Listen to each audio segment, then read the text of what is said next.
So, Cooper Kupp has been released by the Los Angeles Rams, and we need to talk about it.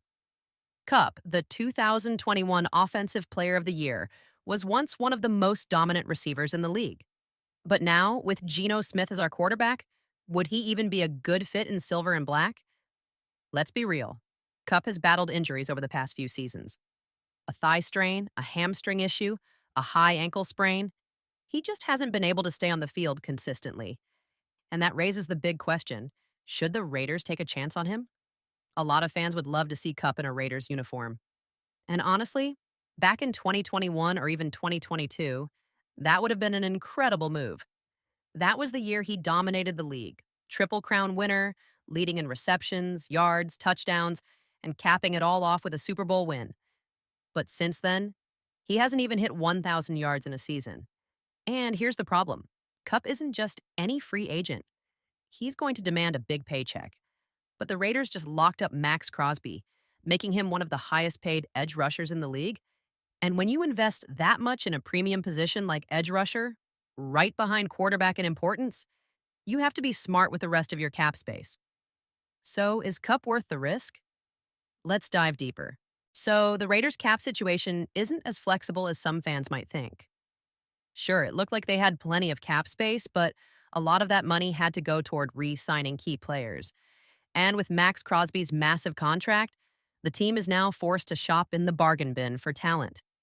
On top of that, Geno Smith's deal still isn't finalized. The Raiders are working with his last cap number from Seattle, and they'll need to structure his contract wisely. That makes a big money move for Cooper Kupp even less realistic.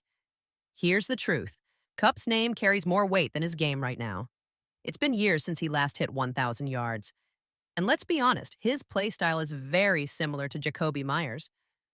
What the Raiders really need is a field-stretching receiver, someone who can be that X factor on the outside. Coop, on the other hand, does most of his work from the slot, and he's not getting any younger. The only way signing him would make sense is if the Raiders got him at an absolute steal. Otherwise, this move could end up looking a lot like when they signed Jordy Nelson. Good on paper, but disappointing in reality. Now, let's take a look at Kupp's injury history. You guys can judge for yourselves. Let me know in the comments. Should the Raiders take a chance on him, or is it time to move on? As fans, we don't want to hear that. We just want our team to sign great players and make big moves. But the Raiders still have $31 million in cap space, and they haven't even signed their draft picks yet. They're expecting some cap relief from contracts like Andre James and the way they structured Geno Smith's deal, but for now, they have to be careful. If the Raiders really want to add a wide receiver, they might be better off getting one in the draft. Someone like Isaiah Bond, a young, fast, and affordable option who can stretch the field. That way, they can focus the rest of free agency on strengthening the defense and dominating in the trenches. What do you guys think? Should the Raiders take a chance on Kupp, or should they build for the future? Let me know in the comments. And hey, if you're new here, hit that subscribe button. I'll keep the content coming even while I'm away. Appreciate you all.